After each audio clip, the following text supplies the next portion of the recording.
Thank you, everybody else, for your contributions. I think it has been a great day with very good papers, actually even better than we expected in the beginning. And to be honest, in the beginning we also asked the authors that it would be nice not only to show the results of the experiments, but also discuss about legal, ethical, administrative, design and data issues. And the authors certainly complied with this request. Thank you for that.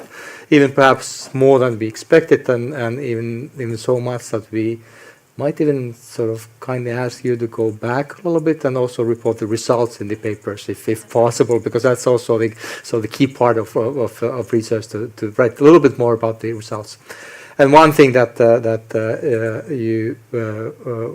additional thing we would sort of hope that you would put into the papers would be that what is the value added of doing experiments compared to the situation that we would have had if the experimentation had not been possible, if we could not have done the experiments. But that's pretty much the hopes. We will come back to you, both the authors and discussants, with instructions on what comes next and on the timeline of that. But briefly, we are going to send you some detailed comments, and you would expect to have the first deadline in January to have the sort of final drafts of the papers in. And then we have one additional request that we are asking your help for, and this is this one. So on top of doing sort of set of 5 papers on the experiments that have been completed in the Nordic countries, several of you already had sort of a long list of references on previous experiments that you cite. It would be good to have sort of, I'm not sure if this is going to be complete, but at least reasonably comprehensive list of experiments that have been conducted in past in the Nordic countries, and in a table format. So this is my sort of start of the design of this table that has 2 items, and I think we could easily have 30 or 40, or if we give the Danes the sort of free go, we'll have 30 from Denmark and then others. But the point of this would be to demonstrate that the experiments are possible, and I think that and useful, and I think the best way of demonstrating that experiments are possible and useful is to list the ones that have been done. And this is what that also.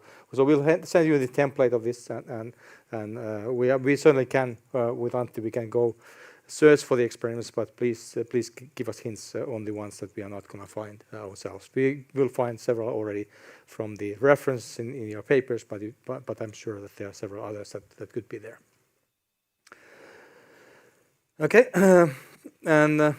okay. So finally, I know these experiments go back in a long time. So the oldest ones here have been conducted somewhere in 1990s. I think the Finnish non-economists are one of the first in the group that had actually been doing these labor market policies. But since I'm one of the old farts in this group, and certainly one of the oldest in the group, so I guess I have a chance of sort of just showing where this whole thing really started, and citing even an older experiment, and I hope that all of you who are aware, who are doing experiments are really aware of. So this is as far as I know, this is the oldest recorded experiment in history. So this is from about 160 before Christ. You can find that all from your bookshelves back home. It's from Book of Daniel. It's about the health effects of vegetarian diet. It has to do with the king of Babylon, Nebuchadnezzar, having invaded to Jerusalem and taken as hostage some of the noble youth from Jerusalem, taking them back to Babylon. And then Daniel and his friends who were taken back were offered the chance of eating from the king's table and drinking king's wine.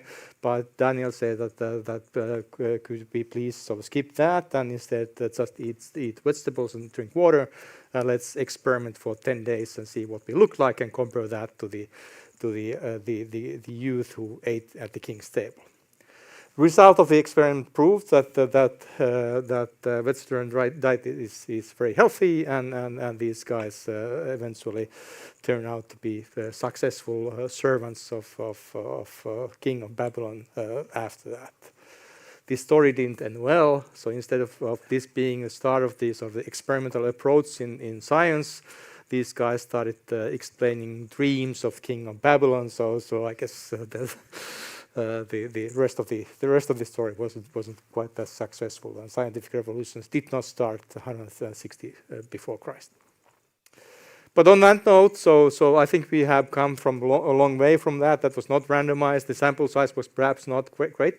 So we have come a long way, and let's keep going and keep doing good work on advancing the use of experiments in policy design, be it vegetarian diet or other policy issues. But this is the end of the day. I think we should give us a big applause to all of us. Thank you all.